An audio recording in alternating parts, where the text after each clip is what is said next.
berjuang untuk 260.000 hektar itu tuh benar-benar harus punya dan solidaritas yang besar-besaran sih menurut begitu. Kan ini juga banyak nih penonton yang mungkin lebih di soal soal kehidupan jiwa masyarakat Papua terhadap, nah sebenarnya eh, apa sih yang dari hutan itu sendiri, dari masyarakat Papua itu sebenarnya apa sih Kak? Mungkin dengan penjelasan itu, oh ini loh kenapa kita harus bersolidaritas kayak gitu. Mungkin bisa Kakak ceritakan. Suaraku masih terdengar tadi agak back sound. Jadi atau konsep tani itu sangat kuat sekali di Papua secara umum karena koneksi secara nilai spiritual, karena orang Papua itu selalu melihat hubungan bahwa kalau saya bikin ini kepada dan secara maksudnya di luar tanpa sadar, jadi kayak sesimpel misalnya kita tiba-tiba sakit langsung dipertanyakan di dalam rumah, tadi kok udah buang sampah di mana. Pandangan kami terhadap alam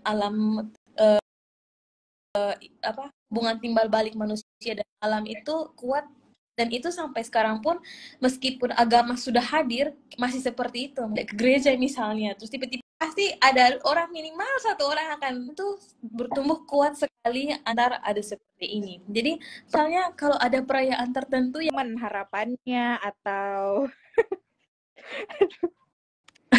harapan Terkejut.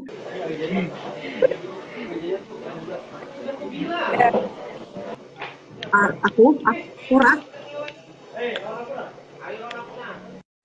Oke, karena ini statement terakhir ya, karena kita mau menutup diskusi, sebenarnya pengen banyak banget lagi ya waktu untuk diskusi sama Kak Devi juga, sama teman-teman yang lain juga yang ikut nonton live, mungkin bakalan banyak pertanyaan juga kan, tapi karena mungkin terbatas sama ruang dan waktu, jadi kalau aku sih harapannya ya pastinya kita harus ya galang solidaritas sebesar-besarnya saat ini gitu kan, karena yaitu tadi dari apa yang diceritakan dan disampaikan oleh Kak Devi bagaimana situasi Papua saat ini gitu kan, benar-benar sangat kritis ya menurut aku gitu, karena tidak hanya soal pelanggaran HAM yang mungkin sampai sekarang masih belum tuntas gitu, bagaimana soal eksploitasi kekayaan alamnya gitu yang semakin merajalela kayak gitu, dan kita bisa melihat bahwa kalau dari catatan Komnas Perempuan juga, kalau kita pernah baca sekitar di tahun 2016 kayak gitu, ada begitu banyak perempuan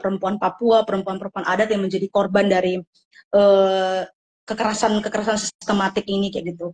Dan menurut aku kita sebagai mungkin anak muda ya gitu kan, yang mungkin masih belum terpapar atau teraware dengan sejarah-sejarah di Papua, bagaimana kondisi di Papua itu seperti apa dan apa saja gitu loh, pelanggaran-pelanggaran HAM atau eksploitasi lingkungan yang terjadi di Papua itu, mungkin harus apa ya, mulai untuk kayak mencari tahu gitu kan, dan harus banyak-banyak belajar gitu, dan mungkin banyak-banyak diskusi entar sama KDP ke depannya kayak gitu, karena bagaimanapun orang-orang Papua yang paling tahu soal kondisi dari lingkungan mereka sendiri dan wilayah mereka sendiri kayak gitu. Dan anak-anak muda sekarang, kalau menurut aku apalagi perempuan-perempuan muda, sangat menjadi apa ya, menjadi prioritas utama untuk misalnya menggalang solidaritas gitu, karena ini tidak hanya soal tidak perlu mulai kayak konsolidasi kayak gitu kan, mengumpulkan kekuatan, kita berdiskusi gitu, bertukar pikiran, dan mungkin bisa membahas apa sih solidaritas yang mungkin bisa kita lakukan untuk masyarakat Papua. Mungkin kita bisa mulai mengkampanye gitu kan, atau mungkin kita bisa belajar dari masyarakat Papua kayak gitu, bagaimana hubungan Papua dengan alam begitu kan, apa saja pelanggaran HAM yang terjadi saat ini gitu kan, dan apa saja yang menjadi keresahan dan menjadi isu-isu yang utama yang perlu diketahui gitu.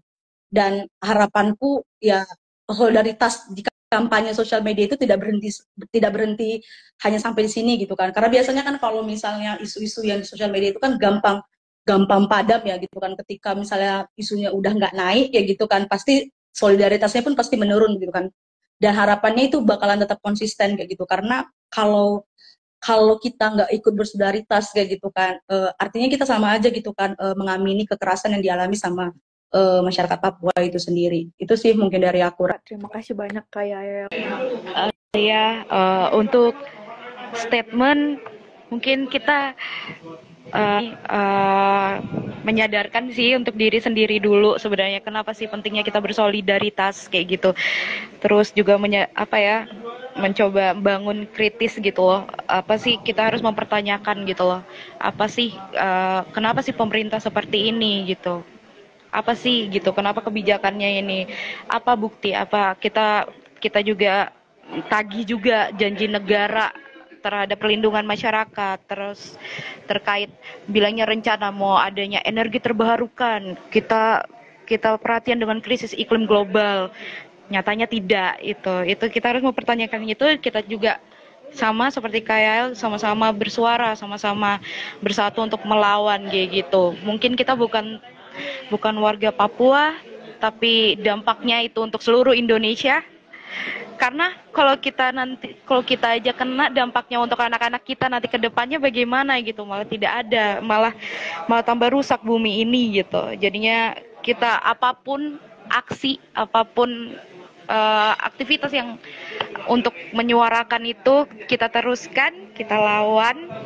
All Eyes on Papua. Banyak tadi selanjutnya nih dari Kak Kedip selaku narasumber utama nih.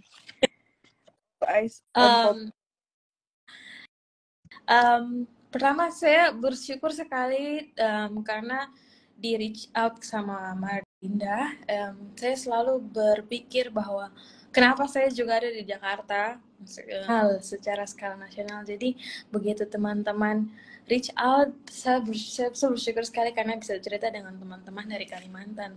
Jadi apa yang saya sampaikan itu bukan hanya ada di Jakarta saja, bukan hanya ada di Papua saja, tapi juga bahwa bisa cerita dengan teman-teman dan ternyata teman-teman pun punya kisah masing-masing yang sama, bahwa apa yang kita alami bersama itu sesuatu yang sama, kita melawan musuh yang sama, kita melawan sistem yang sama.